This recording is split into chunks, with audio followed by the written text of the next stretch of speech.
Bonelab probably is the worst game Stress Level Zero has ever made, and this is why.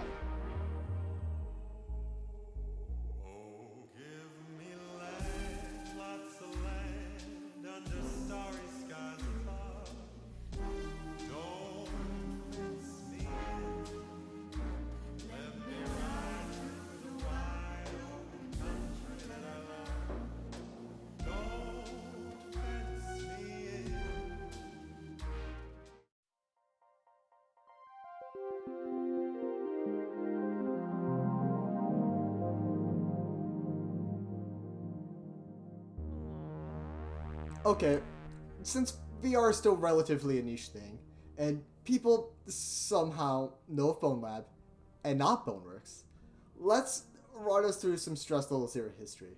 But just the recaps, quick notes, alright? You got your pen and paper? Alright, let's go. It all started back with the birth of Jesus, aka Brandon Lash. He was primarily known for in the YouTube industry, working on popular series like Video Game High School and the Node YouTube channel. He would then form the video game studio Stress Level Zero, which would eventually make their first game, Hover Junkers. It being a multiplayer game consisting of you flying a small ship while shooting down opponents. It went on to get mostly positive reviews at the time, with people primarily pointing out the fact that it was pretty fun. And it was a pretty decent VR game for the time. The team then went on to release Duck Season, a game made to look like a VR recreation of Nintendo's Duck Hunt, with a twist that launched players into a convoluted story of different companies, a dimension/power source called the Void, and weird mysterious creatures called cryptids. Before Duck Season even began development, the team began to work on an idea for a fully physics-based VR action game, one that requires several years of research and development to create. This game was dubbed Boneworks. The developer's goal was to create something that would make every current VR game look like some primitive tech, while placing the stepping stones for more advanced games in the future.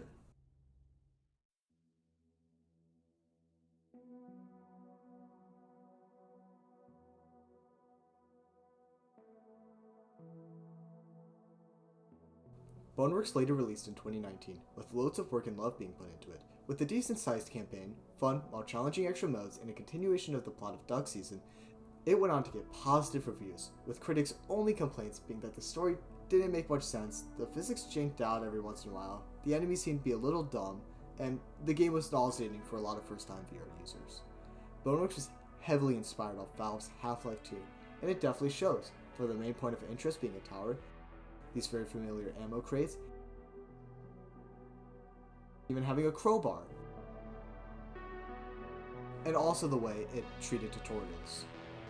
Boneworks continued to get patches and additional content updates, and continued with high reviews and a growing modding scene. In 2020, Update 1.6 came out for the game, being a new sandbox level themed around their first game, Hover Junkers. It was the last update Boneworks would ever get.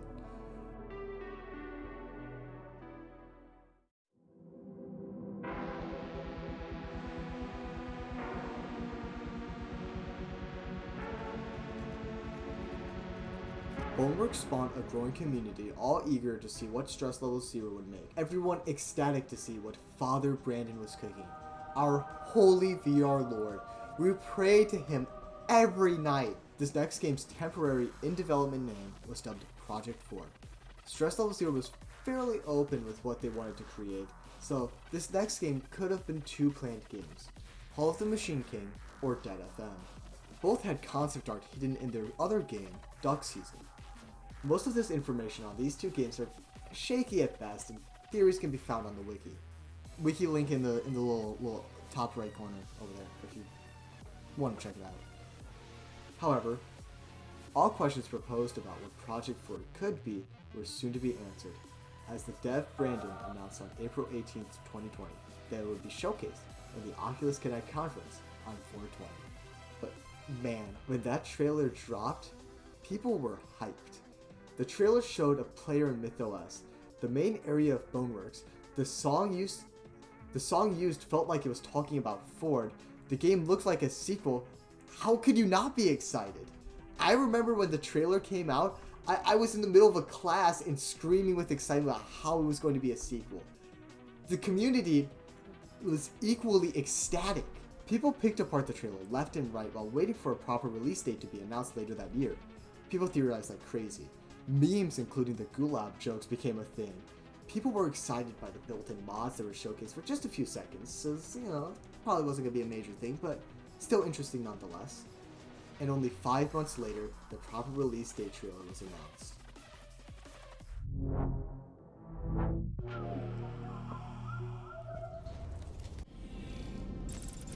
Wait, this has changing avatars?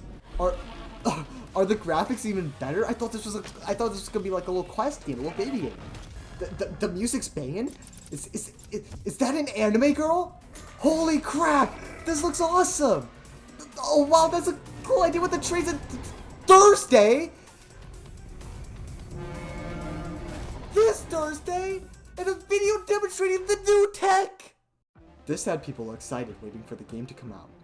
Its launch was just a few days away, and holy crap, when Thursday came, I limped home from school and spent $40 on the game straight away. And man, this game blows! Yeah, and man, did I and many other people have some fairly mixed opinions about the game. So, let's talk about some of its many facets. Its first level was really good. The part with grabbing the dice confused some people, but the rest of it was good. Really liked the return to MythOS. The elevator scene was fun and added some mystery of a mysterious character over the radio. It then leads into the hub level, which is where we encounter our first major problem. So, to continue the game, you have to find out how to open this giant quarantine door. Now, there's a sign with text that tells you, but after that first level with the amount of text you have to read, most people weren't really looking to read every single sign in a VR game. Look at this level with a giant crane, a quarantine door, and another door, all with buttons, a broken button, and 2 batteries. What are your immediate ideas with how to complete this puzzle? Okay, so if you haven't played the game before, you're probably wrong. It's play one level from each game mode, which is 10 separate loading screens, then moving a buggy crane to slowly grab each of these balls that are unlocked afterwards to open this gate to finally continue with the freaking game. This was the start of the second level. And most people thought this was the end of the game. Most people thought it was a single campaign level and that the rest was side content. But, oh, okay. You know what? That's one level. That's one bad part. Not every game's a 10 out of 10. So, let's continue.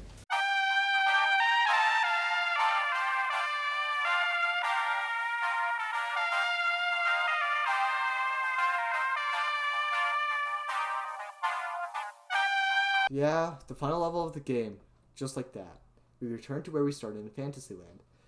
Really cool to those who played Boneworks, but it just didn't really make much sense. The ending is weird, asks a lot of questions. You ask why you're here.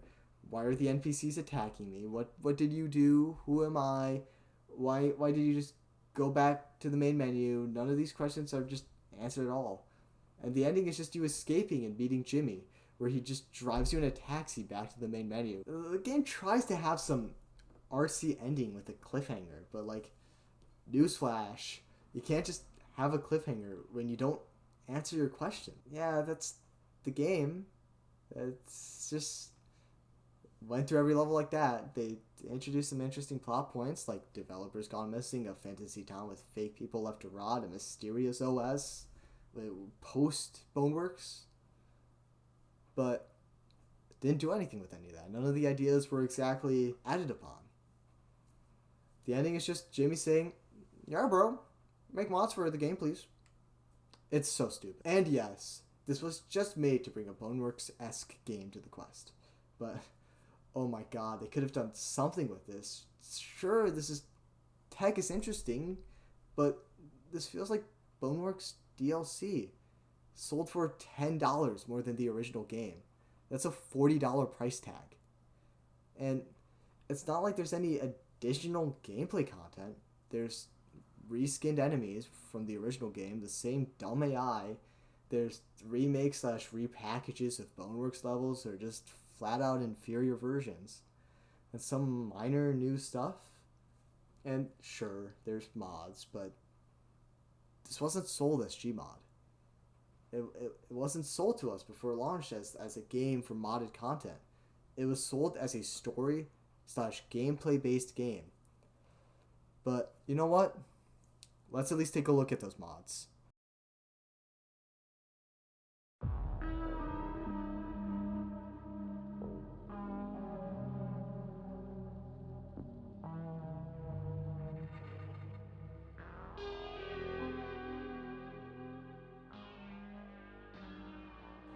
Okay, so we dogged on the game for most of this video, and I feel it's about time we justify this game.